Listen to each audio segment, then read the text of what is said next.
বিসমিল্লাহির রহমানির রহিম। আমি হাফিজুর রহমান ফরাদ। সবাইকে জানাচ্ছি সালাম এবং শুভেচ্ছা। আসসালামু আলাইকুম। আজকের ভিডিওর আলোচনার মূল বিষয় হচ্ছে যে কিভাবে আমরা অর্থাৎ ইনসার্ট মেনুর স্পার্ক লাইন তৈরি করতে পারি। তো স্পার্ক লাইন্সের মাধ্যমে আসলে মূলত কি কাজ করা যায়। তো স্পার্ক লাইন হচ্ছে যে আমরা ইতিমধ্যে যে চার্টের কাজ দেখেছি, তো চার্ট মূলত হচ্ছে যে অনেকগুলো ডাটা এবং অনেকগুলো কলামের সমন্বয়ে কাজ করে রিপ্রেজেন্ট করে ডাটাকে। বাট স্পার্ক লাইন হচ্ছে যে অনেকগুলো ডাটা থাকবে, বাট একটি সেলের মধ্যে সে রিপ্রেজেন্ট করবে চার্টের মাধ্যমে, চার্টের মতো করে আর কি। তো এটি করার জন্য আমাদের যেটা করতে হবে যে কিছু ডাটা আমাদের নিতে হবে। আপনার যে ধরনের ডাটা আপনি কম্পেয়ার করতে চান, কোনটা বড় কোনটা ছোট, সেটা কোনো একটা সেলের ভিতরে থাকবে। আর এটি করার জন্য আপনাকে প্রথমত কিছু ডাটা লিখে নিতে হবে। দেন তারপরে আপনি যেখানে আউটপুট দেখতে চান সেইখানে কার্সার রাখবেন। কার্সার রেখে দেন তারপরে আমরা ইনসার্ট থেকে স্পার্ক লাইন্স থেকে লাইনে ক্লিক করব। তো লাইনে ক্লিক করার পরে এখানে আপনি দেখতে পাচ্ছেন ডাটা রেঞ্জ। তা আমি কোন অংশটুকু স্পার্ক লাইন্স করতে চাই সেই অংশটুকু এভাবে সিলেকশন করে দেব। সিলেকশন করার পরে দেন আমরা ওকেতে ক্লিক করব। তো ওকেতে ক্লিক করার পরে আমরা দেখতে পাচ্ছি যে একটা স্পার্ক লাইন্স তৈরি হয়েছে, যেটা আমরা বুঝতে পারতেছি যে এখান থেকে শুরু হয়েছে, এখানে এসে শেষ, তারপরে আবার এখানে শেষ হয়েছে, এখান থেকে আবার শুরু হয়ে এখানে এসে শেষ হয়েছে। অর্থাৎ এখানে 4টা ডাটা রয়েছে, আর 4টা ডাটারই কিন্তু এখানে আমরা দেখতে পাচ্ছি একটা রয়েছে, ব্রেক রয়েছে। তো এই লাইনকে খুব সহজে বোঝার জন্য আমরা একটু কাস্টমাইজ করব। তার কাস্টমাইজ করার জন্য আমাদের যেটা করতে হবে যে এখানে স্পার্ক লাইন্স টুলস, তার আন্ডারে রয়েছে ডিজাইন, আর ডিজাইনের আন্ডারে রয়েছে এখানে বিভিন্ন ধরনের কমান্ড গ্রুপ। যেমন আপনারা দেখতে পাচ্ছেন type, show, style and group.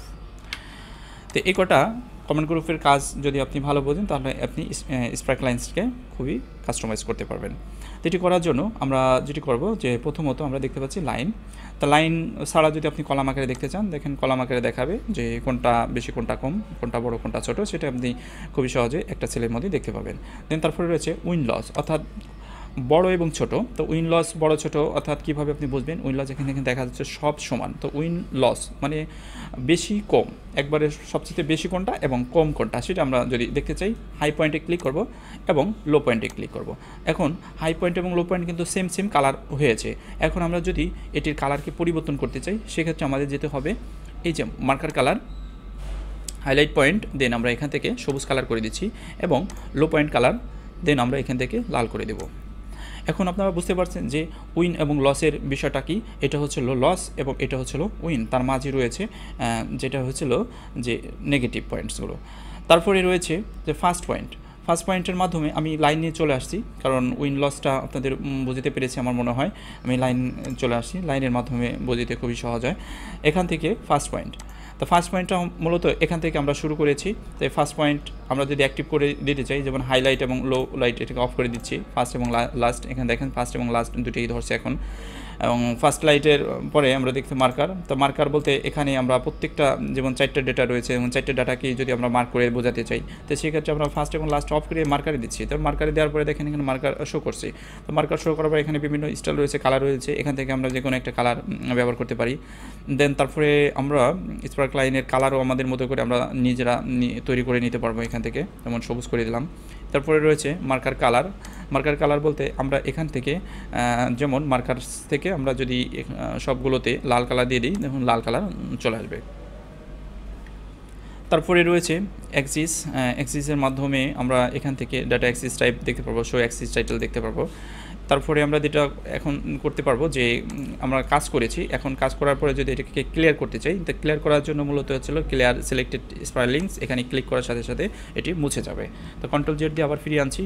তারপরে আমরা যেটা দেখব যে এখানে যে একজন অর্থাৎ ঢাকা যে ডিভিশন রয়েছে, ঢাকা ডিভিশনে যে শস্য উৎপাদন করা হয়েছিল সেটা আমরা স্পার্ক লাইন্সের মাধ্যমে দেখতে পেয়েছি। কিন্তু আমরা যদি খুলনাটা বের করতে চাই সেম একইভাবে কীভাবে আমরা করব, অর্থাৎ এটাকে সিলেকশন করে নিচের দিকে ড্রাগ যদি করি তাহলে আমরা পরবর্তী যে ডিভিশন রয়েছে সেই ডিভিশনের ফলাফলগুলো আমরা স্পার্ক লাইন্সের মাধ্যমে দেখতে পাবো।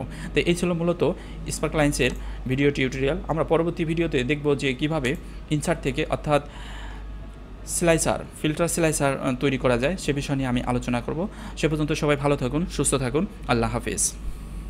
ভিডিও শেষে আপনার কাছে ছোট্ট একটি অনুরোধ করিব, যদি এই ভিডিওটি ভালো লাগে অবশ্যই লাইক, কমেন্ট এবং শেয়ার করে আপনি আপনার বন্ধু এবং বান্ধবীর মাঝে ছড়িয়ে তাদের উপকার করতে পারেন এবং আমাদের চ্যানেলটি সাবস্ক্রাইব করে রাখুন যাতে করে পরবর্তী ভিডিওগুলো দেখতে পান। Thank you.